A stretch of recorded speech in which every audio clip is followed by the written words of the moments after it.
Mara nyingi sahani huonekana kuwa haina thamani punde tu baada ya chakula kilichokuwa juu ya sahani kumalizika, na inawezekana kabisa atakaye kuja kuhusika kuiosha hiyo sahani sio mtu ambaye alihusika wakati wa kula iko chakula kilichokuwa juu ya sahani.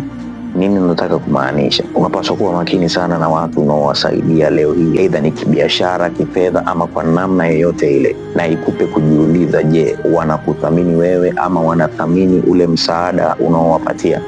Je, pindi ule msaada unaowapatia ukiisha ama ukifika ukomo, wataendelea kukuthamini? Wakati ambapo hauna uwezo wa kutoa msaada wa aina yoyote, wakati ambapo hauna uwezo wa kumshika mkono mtu yoyote, alafu akajitokeza mtu wa kusimama na wewe katika hizo nyakati, huyo ni mtu unapaswa kumheshimu, huyo ni mtu unapaswa kusimama naye katika majira yote. Wale wanaotambua thamani yako watasimama na wewe hata nyakati ambazo hauna msaada wowote kwao.